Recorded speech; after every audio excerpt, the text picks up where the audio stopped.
Bom, eu convidei para conversar conosco a respeito de homeopatia o Dr. Ricardo Sacramento Burkert, que é médico especialista em homeopatia. Bem-vindo, é um prazer recebê-lo, obrigado pela sua presença. Eu que agradeço, Lu, o convite, né? Estamos à disposição. Que bom. Então, para que as pessoas possam começar a entender esse universo da homeopatia, porque existe ainda, acredito, muita falta de informação e informações incorretas, na verdade. As pessoas têm uma ideia de que homeopatia é aquelas gotinhas que você vai na farmácia e manda fazer de acordo com a sua vontade, com o seu interesse. Então, vamos começar abordando isso, né, doutor Ricardo? Sobre como surgiu a homeopatia e o que é real.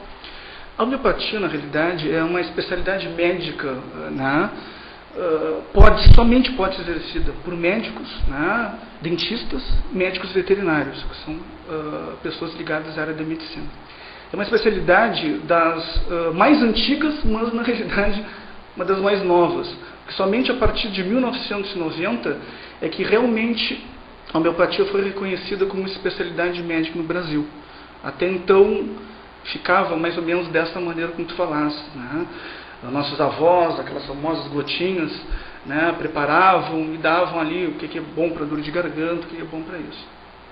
A partir de 1990, os estudos começaram cada vez mais a ser adiantados, pesquisas, e com isso a homeopatia está se tentando até hoje ser uma especialidade reconhecida e compreendida. É interessante citar como especialidade médica, porque com todo esse movimento de medicina alternativa complementar, medicina holística, havia esse entendimento de que a homeopatia seria mais uma técnica de medicina complementar alternativa. Então, acho que isso é muito importante que as pessoas compreendam que, na verdade, a homeopatia é uma especialidade médica, ou seja, médicos, dentistas, médicos veterinários. E médicos veterinários que podem prescrever.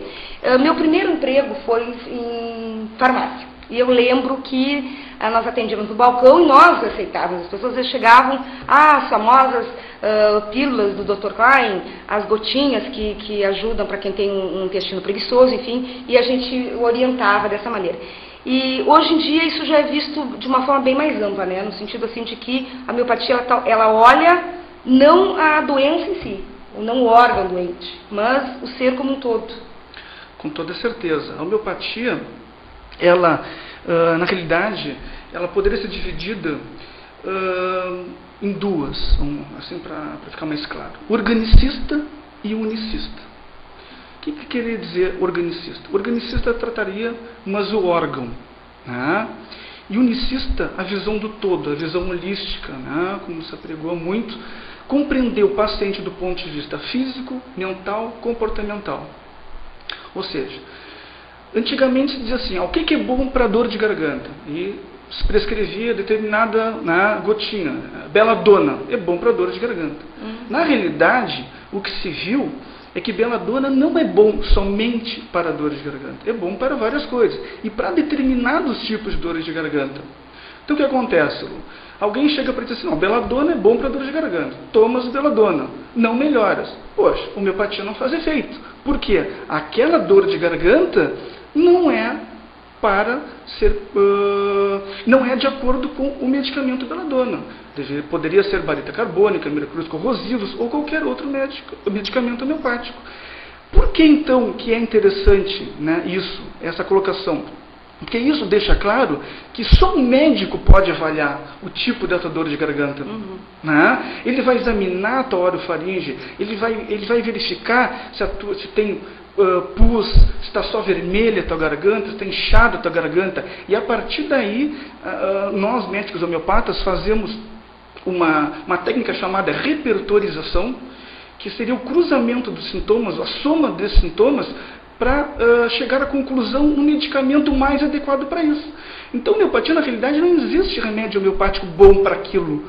Né? Isso é uma coisa que deixa bem clara. Isso, na minha opinião, é um dos fatores negativos que levam um descrédito, muitas vezes, da homeopatia em si. Né? Porque não é aquele medicamento bom que toma uma pessoa e passa para o vizinho e segue tomando e então está curado. Não é assim. Precisa ser verificado, repertorizado, perguntado ao paciente como é a sensação de dor dele, se ele sente dor mais do lado direito ou do lado esquerdo, se dói para engolir, dando exemplo da dor de garganta em si, mas com qualquer outro sintoma. Até mesmo porque toda doença ou todo o quadro, né, de desequilíbrio de um ser, ele no fundo tem um padrão energético, um padrão emocional, normalmente, né? Então a dor de garganta, usando ainda o mesmo exemplo, né? A dor de garganta de uma pessoa, ela pode estar vinculada a um padrão emocional diferente do que gerou a dor de garganta de outra pessoa, mais ou menos isso. Mais ou menos isso. O que acontece? Uma pessoa que está equilibrada energeticamente, né, no todo dela, dificilmente ela vai descer. Né? O que acontece? Então, se ela tem dores de garganta repetitiva, faringites repetitivas, amidalites repetitivas, isso ocorre por esse desequilíbrio energético, do todo, do doente, não da doença. Né? Então, essa pessoa fica mais susceptível, de repente, a ter infecções de garganta. Né? Ela estando equilibrada energeticamente, não vai ter dor de garganta, como de repente não vai ter outras doenças. Então, repetindo, isso é uma coisa muito importante. O tratamento homeopático, como eu falei, separando entre organicista e unicista, ele é muito importante no sentido de quê? No sentido da conduta do médico. Hoje em dia, cada vez mais, estamos tentando entender por que os pacientes adoecem. Né? Compreender isso aí, compreender o paciente como um todo. Não simplesmente chegar e, está com dor de garganta, toma tal remédio, e aí daqui a 5 dias, 5 anos, 5 meses, não importa, vai voltar a dor de garganta dele, inclusive com medicamento homeopático, se for organicisticamente.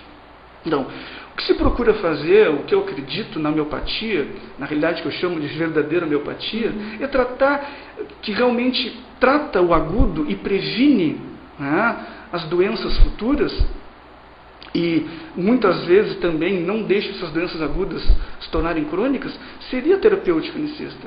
É tentar compreender o paciente como um todo, né? Tanto é que nisso, a consulta homeopática, ela não, se o paciente vem consultar, continuando o exemplo da dor de garganta, pela dor de garganta de repetição, ele não vai ser perguntado somente em relação à sua garganta, e sim seus aspectos físicos, emocionais, comportamentais. Muitas vezes até o paciente se assusta.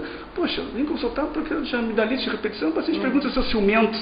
Agora, isso porque a avaliação ela é no todo do paciente, para compreender, para tentar achar esse medicamento que possa harmonizar, equilibrar este doente, né? E com toda certeza tratar essa doença aguda, se eles tiverem, ou até a doença crônica, e prevenir para lhe dar uma boa saúde. Né? E assim como médico, o senhor percebe assim, que está havendo uma mudança na forma da medicina olhar o ser e estamos caminhando realmente para uma visão holística? Eu acho que sim, eu acho que até as próprias universidades, elas estão enfocando mais essa relação médico-paciente, tentando entender o paciente, não só simplesmente tratar o seu sintoma, mas sim entender que de repente ele tem esse sintoma devido a um problema muitas vezes familiar, profissional, que impede muitas vezes esse paciente melhorar a sua pressão, o seu diabetes. Né? Então muitas vezes o médico, tendo uma relação médico-paciente mais aprofundada, mais equilibrada, ele vai conseguir até poder orientar melhor o seu paciente. Isso a medicina, lá com o tempo, ela se perdeu um pouco nisso, mas eu acho que está retomando e retomando com bastante força, né? E eu acho precisa ser assim, porque senão vamos continuar tratando doenças só, né? E não o próprio doente. Exatamente. Né? Tá.